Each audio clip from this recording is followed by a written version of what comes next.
ఒకసారి నేను కూడా ఆ విధంగా ఫోర్స్ చేశా. 3 years ఓకే బాగానే అయింది, మంచి గ్రోత్ వచ్చింది పేజ్. అంటే వచ్చినాక ఇప్పుడు ఏమైందంటే సిచ్యువేషన్, నేను పెట్టే పోస్ట్ కింద వీళ్ళు ఉంటారు కదండి మన గొర్రెలు, వాటి కింద ఎవరైనా ఏదైనా ఒక సాడ్ అది కొంచెం బాధాకరమైనది ఏదో ఒక పోస్ట్ చేసాము అనుకోండి, మనకి ఎవరో ఏదో కామెంట్ చేస్తారు, నచ్చిన వాళ్ళు ఏదో కొంచెం వాళ్ళు ఎవరైనా సాడ్గా కానీ కామెంట్ చేస్తే వాళ్ళు మోటివేట్ చేయడం, వాళ్ళు ఏవో ఉంటాయి కదండి వాళ్ళ, నాకు అవి ఏంటో తెలియదు, వాళ్ళ శ్లోకాల టైప్ వేరే ఉంటాయి కదండి వచనాలు పెట్టడం, ఇవన్నీ చేసేవారు. నేనైతే కొన్ని రోజులు గమనించలే, ఇది ఏంటో కొత్త ఉందని నేను పెద్దగా పట్టించుకోవాలి. నీ వాయిస్ పెంచు. ఏంటంటే నీ వాయిస్ పెంచు. హలో, వాల్యూమ్ పెంచు. పెంచానండి, వినిపిస్తున్నాడు. పెద్ద లేదు, కొంచెం పెంచితే మంచిది. అంటే కొంచెం సిగ్నల్ ప్రాబ్లం ఇక్కడ. వాళ్ళకి తెలిసింది రెండే కదా సార్, ఒకటి స్లీపింగ్, రెండోది వీపింగ్. వాళ్ళకి తెలిసింది వైపింగ్. వాళ్ళకి తెలిసింది వాళ్ళు చేస్తున్నారు సార్. భూమి మీద మారవలసింది ఓన్లీ హిందువులే, లేదా మారణకాండలో మరణించేది హిందువులే. ఇప్పుడు అసలు we don't have any rights to comment any religion. సమస్య వచ్చిందండి. ఒకసారి లైన్లో నా దగ్గరికి అయ్యప్ప భక్తులు వచ్చారు సార్, ఇట్లా మేము రామాలయంలో టాయిలెట్స్ లేవు సార్, ఎండోమెంట్స్కి లెటర్ రాస్తారంటే వాళ్ళు చెప్పారు అట్లా కాదురా, ఎమ్మెల్యేతో బెటర్ రిజిస్టర్ రాయించండి, మీరు రాస్తే రాయరు, ఆయా భక్తు సమాజం నుంచి మీరు 4 ఎమ్మెల్యేతో లెటర్ రాయించండి ఎండోమెంట్స్కి, అలా రామాలయంలో మేము పాదయాత్రలో వెళ్తే అయ్యప్ప భక్తులకి ఏం సౌకర్యాలు లేవు, ఒక 10 టాయిలెట్లు కట్టుకొని రాయండి అని చెప్పి రాయమని చెప్పాను. ఎటు నుంచి రావాలో అటు నుంచి. ఆ ముస్లిం దాంట్లో చూస్తే నువ్వు వాళ్ళతో కంపేర్ చేయగలరా భయ్, నువ్వు నీ పని చేయి, కాదండి, నువ్వు ఎవరితోనూ ఫైట్ చేయకపోతే పని ఎలా అవుద్ది?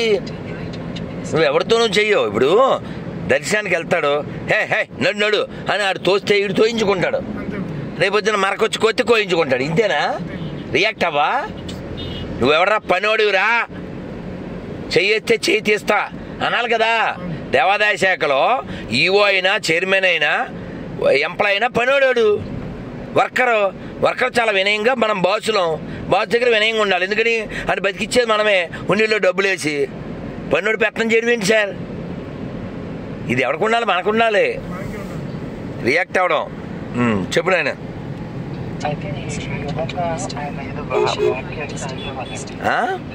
అదేదో వాక్యాలు రాసేవాళ్ళు, బైబిల్కి సంబంధించిన వాక్యాలు.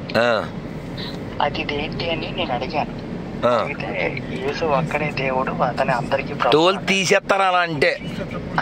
అలాగన్నాడండి. ఈ చవట దేవుడు అని చెప్తే రమ్మని చెప్పు, పాత బస్తీకి వచ్చేసారి పాట పాడమను. అయితే నేనే ఈ నామ నడుతుందేమో చూద్దాం. అయితే నేనేం పెట్టాను, కింద జై శ్రీరామ్ అని పెట్టాను. వండర్ఫుల్.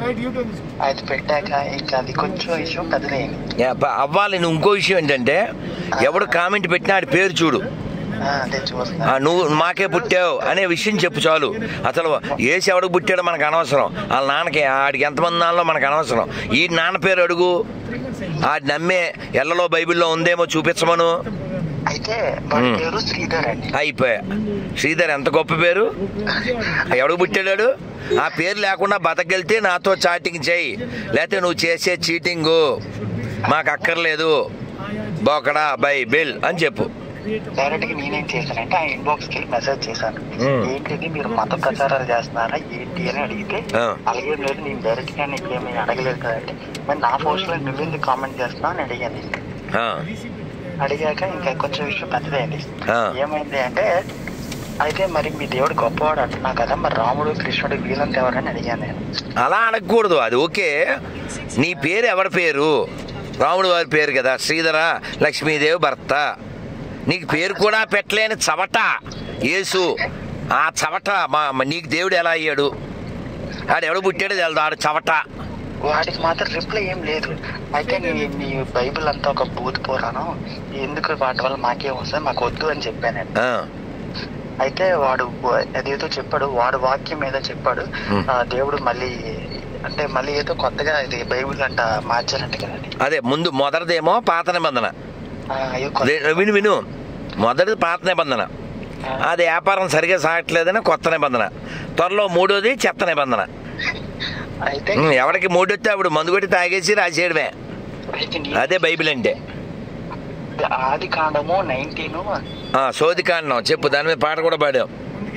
అయితేమో నేను అది పోస్ట్ చేశాను అతనికి అది నేను పెట్టాను డౌన్లోడ్ చేసి. నేను ఇంకా చాలా ఉన్నాయి పెడతాను. వాళ్ళ అమ్మతో వాళ్ళ అక్కతో చదివించమను, అది పరిశుద్ధం అశుద్ధం తెలిసిపోద్ది. నాతోటి బయటకు వచ్చేస్తారంట. వాళ్ళ అమ్మతో అక్కతో బొగడ బైబిల్ చదివించలేరు కానీ వాళ్ళ ఇంట్లో వాళ్ళతో చదివించాలి, ఆడవాళ్ళతో. అప్పుడు రమ్మను, వాళ్ళ పేర్లు వాళ్ళ బొగడ బుక్ లో ఉండాలి, అప్పుడు రమ్మను. అయితే నేనేమన్నానంటే తండ్రికి కూతురికి ఏంటి సంబంధం ఏంటి, ఎంత అసహ్యంగా ఉంది అని అడిగాను. ఇదంతా చాటింగేనా? చాటింగ్ ఏంటి ఇంత అసహ్యంగా ఉంది అని అడిగితే నంబర్ ఇవ్వు నేను నీకు ఫోన్ చేస్తాను. ఇచ్చేయి, మరి నెంబర్ ఇచ్చేయి, నా నెంబర్ ఇచ్చేయి, నా నెంబర్ ఇచ్చేయి. నంబర్ ఏదో పెట్టాడు, నేనేదో ఫోన్ చేయి. ఉదయ నా నెంబర్ ఇచ్చేయి, నా నెంబర్ ఇచ్చేయి. అయితే ఇంకో విషయం జరిగింది. అయితే ఈ పేజ్ తాలూకు ఎడ్మీను క్రిస్టియన్. అలా క్రిస్టియన్స్ ఎవరు లేరు, అంతా హిందువులకే పుట్టారు. అమ్మాయి ఏంటంటే ఇక్కడ ఉంటుందో ఆస్ట్రేలియాలో జాబ్ చేస్తారు. ఎక్కడుంటే ఏంటన్నా తెలుగు వాళ్ళేగా, మనకు పుట్టిన వాళ్ళేగా. అది అడిగితే మాత్రం వాళ్ళకి కోపం వస్తుంది. నువ్వు అడకు, తప్పు కదా నాన్న. ఇప్పుడు మీ నాన్న పేరు ఏంటి చెప్పు? మా నాన్న పేరు నారాయణ. వాళ్ళకి చాలా మంది కదా, అందుకని వాళ్ళ బాధ వస్తుంది. మనం మళ్ళీ మాట్లాడదాం. నేను చోటకు వచ్చాను. హరే కృష్ణ అడిగిన